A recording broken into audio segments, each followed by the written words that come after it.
کیا ادھار کے پیسوں سے حج کر سکتے ہیں؟ ادھار کے پیسوں کے بغیر حج ہو نہیں سکتا. حج 12 لاکھ کا ہو چکا ہے. ہاں جی, یہ تو اس طرح حج تو فرض ہی نہیں ہوگا کسی کے اوپر. بھائی حج کرنا ہے. میں نے 2007 میں حج کیا تھا. 2007 میں 2 حج آئے تھے, ایک جنوری میں اور ایک دسمبر میں, کیونکہ وہ 10 ڈیز کا فرق ہوتا ہے نا, لیونر اور سولر کا. میں نے دسمبر والا حج کیا تھا, 18 دسمبر کو یوم عرفہ آیا تھا. اب اس وقت حج سرکاری 1,06,000 روپے کا تھا 2007 میں, اور آلموسٹ اب دیکھ لیں 14-15 سال کے بعد یہ 12 لاکھ کا ہو چکا ہے. یعنی آپ سمجھ لیں 12 گنا تقریباً بڑھ چکا ہے. اس وقت بھی میں کمیٹیاں ڈال کے وائف کا زیور بیچ کے تو ہم لوگ گئے تھے, اور میں نے اپنی وائف سے کہا تھا کہ بھئی ابھی حج کر لیں, بعد میں یہ مہنگا ہو جائے گا. اور وہی ہوا. اگلے سال 1.5 لاکھ کا ہوا, پھر اس سے اگلے سال 2-2.5. آج 12 کے ساتھ کمپیئر کریں تو آپ کو 2.5 کام لگ رہے ہیں, لیکن اس زمانے میں لوگ کہتے تھے یہ کیا ہو گیا. کسی نے اس وقت کسی کو بتاتے نا 12 لاکھ کا ہو جائے گا, 10 سال بعد تو لوگوں نے بے ہوش ہو جانا تھا کام صحیح. پہلے تو اتنی مہنگائی نہیں ہوتی تھی. تو اس وقت بھی کمیٹیاں ڈالنا ادھار ہی ہوتا ہے نا. ہاں, تو ادھار ضرور اٹھائیں جو آپ اتار سکتے ہیں.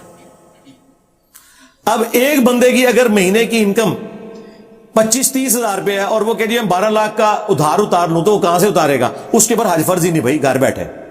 ہاں, اگر اس کے پاس اتنا زیور ہے کہ وہ بیچ کے حج پہ جا سکتا ہے, پلس جتنے دن حج پہ رہے گا اتنے دن پیچھے بال بچوں کا خرچہ دے سکتا ہے, تو بھائی وہ زیور بیچے گا. اسلام نے یہ کہا کہ آپ نے تجوریاں بھرنی ہے.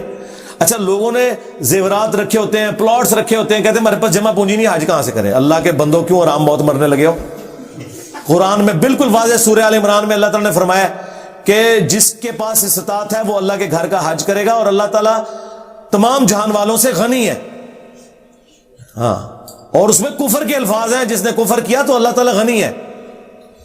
اور ابو داؤد میں ایک روایت ہے, وہ کمزور ہے, اس کی صحت میں اختلاف ہے, کچھ محدثین صحیح بھی کہتے ہیں, لیکن یہ آیت اسے سپورٹیو ہے کہ جو شخص استطاعت کے باوجود حج نہ کرے, میری طرف سے چاہے وہ یہودی ہو کے مر جائے, خواہ نصرانی ہو کے, یہ نبی علیہ السلام نے فرمایا. ہاں, اور یہ قرآن میں آیت ہے کہ جس نے کفر کیا حج کے کانٹیکسٹ میں, یعنی حج سے وہ منکر ہوا, تو اللہ تعالیٰ بے پرواہ ہے. کبھی آپ کہتے ہیں میں سب کو مسلمان سمجھتا ہوں, اور کبھی کہتے ہیں خلافت کس پر قائم کریں, پاکستان میں تو کوئی مسلمان ہی نہیں. یار یہ والی جب میں مسلمان کی بات کر رہا ہوتا ہوں, وہ بات, یہ دونوں باتیں اپنی جگہ درست ہوتی ہیں. قرآن میں درجنوں آیات ہیں جو بالکل 180 ڈگری ہیں, لیکن اپنے اپنے پیرائے میں وہ بالکل درست ہے. قرآن میں ہے انک لتہدی الی صراط مستقیم, اے نبی بال ضرور تم سیدھے راستے کی طرف لوگوں کو ہدایت دیتے ہو.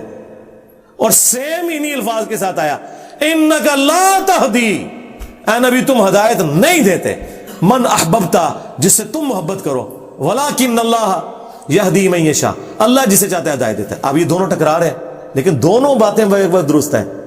وہاں ہدایت سے مراد ہے آپ ہدایت کی طرف گائیڈ کرتے ہیں, یہاں مراد یہ ہے کہ آپ کسی کو گھول کے زبردستی ہدایت نہیں دے سکتے. تو دونوں چیزیں, ایک طرف لا تہدی, نہیں ہدایت دے سکتے, دوسری طرف ہے لتہدی, ضرور ہدایت دیتے ہو. 180 ڈگری سٹیٹمنٹس قرآن کے اندر آئی ہوئی ہیں, اور دونوں بیک وقت درست ہیں. وہاں پوٹینشل تکوینی امور کے اعتبار سے, تقدیر کے اعتبار سے آپ کسی کو ہدایت نہیں دے سکتے, صرف دعوت دے سکتے. اور جہاں ہے کہ ہدایت دیتے ہو, وہاں ہدایت دینے سے مراد ہے صرف ہدایت کی طرف بلاتے ہو.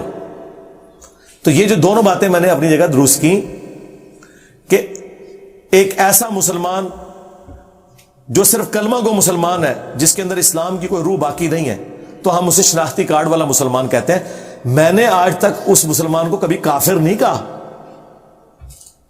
میرے بھائی, جو بندہ نماز نہیں پڑھتا, وہ بندہ چوری کرے, اس کے ہاتھ کیوں کٹیں گے؟ وہ تو اس سے بڑا جرم کر رہا ہے. اسے ہم ایجوکیٹ کریں گے. اسلامی سزائیں, اسلامی نظام صرف اس پہ قائم ہوگا جو اسلام کو سمجھتا ہو. ورنہ مجھے بتائیں, فتح مکہ سے 6 سال پہلے سود کے حرام ہونے کی آیات نازل ہو چکی ہوئی تھی, اور فتح مکہ کی تقریر حضور کی جو بخاری میں آتی ہے, آپ نے کہا آج کے دن میں اپنے چچا کا سود معاف کرتا ہوں. چچا کیوں سود کھاتا رہا ابھی تک؟ کوئی متبادل نظام نہیں تھا. ٹھیک ہے, حرام تو پہلے کا تھا. تو ان معاملات کو سمجھنے کی ضرورت ہے. باقی اقامت دین والی میری ویڈیو دیکھ لیں, میں نے تسلی کی ہوئی ہے.